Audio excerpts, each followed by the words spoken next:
విద్యానామ నరస్వరూపమధికం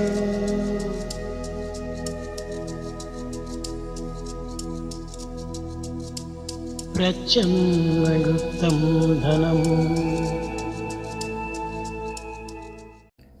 My humble pranams at the lotus feet of Bhagwan Sri Satya Sai Baba. My name is T.R. Pillay of the Edmonton Sai Baba Center.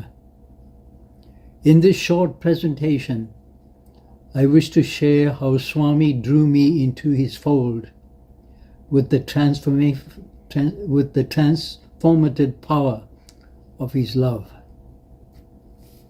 My first introduction to spiritual truths came from books lent to me in 1954 by a classmate when we were in grade 10. This young man had a guru who had many books on spiritual literature. I read all of them. Regrettably, my fascination with the saintly lives of the teachings of Swami Vivekananda, Yogananda, and Ramana Maharishi was short-lived because I became involved with the struggle for equality in South Africa, embracing Marxist ideology as the means to fight apartheid in this country.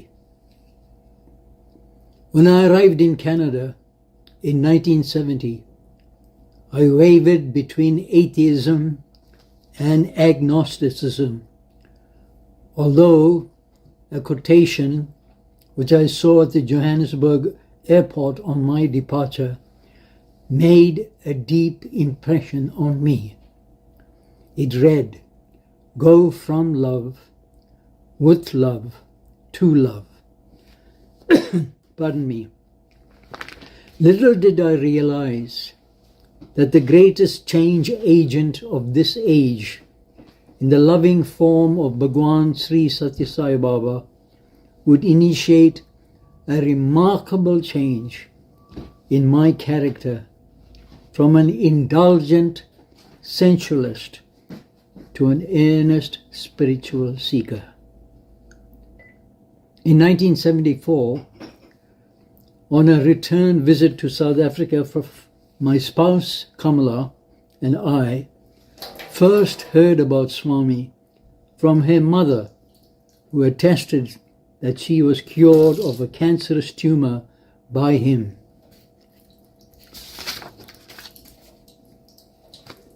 My wife Kamala embraced his teachings almost immediately, but I too attached to worldly desires, resisted, although I recognized his divinity based on my earlier reading of spiritual literature. As a consequence, I secretly prayed to Swami to help me give up my sensual pleasures. This help, fortunately, came as a gentle admonition in the form of a sweet rose fragrance that pervaded my basement while I was indulging in one of my sensual bad habits. This event, as well as a vision of Shirdi Sai Baba, became turning points in my spiritual evolution. In May 1983, we received an invitation to attend the first international workshop for Bal Vikas Gurus. The wife of our president and my wife volunteered to train as gurus almost immediately. Since I was qualified as a public school teacher, my fellow devotees asked me to volunteer as well. But I declined, saying that I was not ready and felt unclean. However, after many Swami dreams, including one in which Swami gave me an electrical charge by touching my spine, and after hearing bhajans ringing in my ears in unlikely places, I felt that Swami was signaling that I was ready. Surprisingly, I became a vegetarian the moment I set foot on the Air India plane, following the lead of my wife, who became a vegetarian a month earlier. On this first visit, I was awed and inspired by Swami's teachings that were painted on stone slabs and in the canteen. These uplifting ideals were as inspiring as speakers like Dr. Jamsai and Victor Kanu of the SSSIO school in Africa, who later became my mentors. I was also fortunate to have Swami's presence, or we as delegates were also fortunate to have Swami's presence in the afternoons at the workshop in order to answer questions. In his final address, Swami stressed the importance of character, a pure heart, and the removal of ego.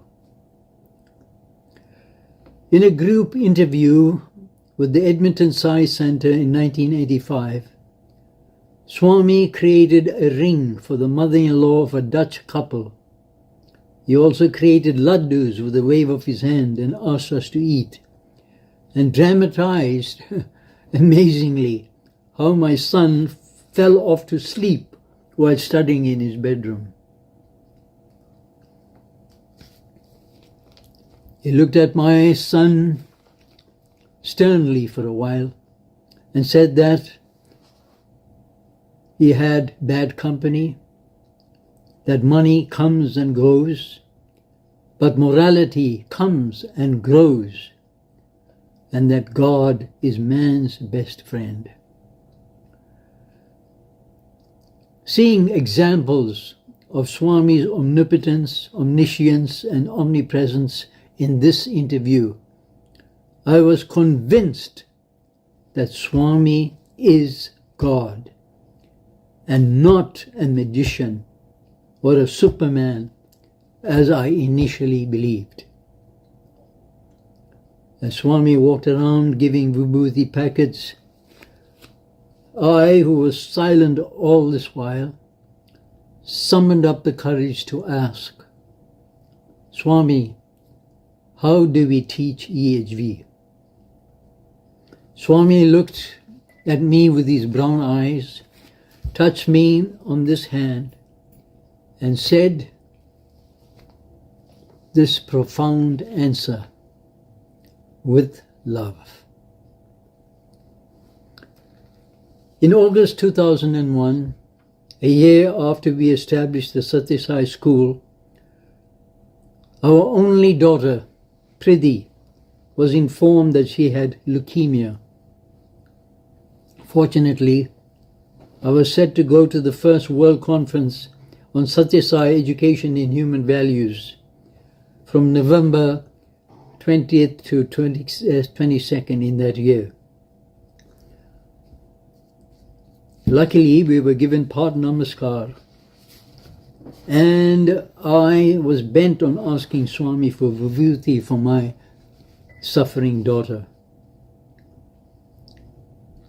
As if before I could ask him, Swami materialized a copious amount of vibhuti, which I gave to my daughter on my return.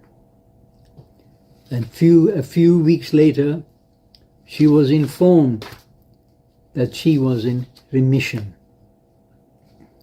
Understandably, we were elated at this miraculous event, and to celebrate, she and her husband went on a holiday to Bali. However, a year later, the disease returned with a vengeance, and she died peacefully as she listened to Swami singing on a tape. She called his songs God's voice as she took her last breath. Dear devotees, on a personal level, I received much more than I ever gave. I am beholden to Swami for my personal transformation from a selfish and indulgent pleasure seeker to someone striving to live up to his ideals. He gave me many opportunities to serve him. At the SSSIO school, for instance, and as director of the SSSIO Institute of Education, director of the SSSIO Institute of Education. Finally, when the school was established, it was conceived in our limited human perception as Canada's gift to Swami on his 70th birthday. In reality, it was Swami's gift to Canada, as evidenced by the growing garlands round his picture for the last 25 years. Indeed, this school, his school, gave me and others the opportunity to see his divine love in action. To see his divine love in the smiling faces of the children, in the hands of loving service offered by the school trustees and the many volunteers and parents, and also in the minds and hearts of dedicated teachers and office staff, all united in their efforts to make something beautiful for God. Indeed, the transformational power of divine love is nectarine. Sai Ram.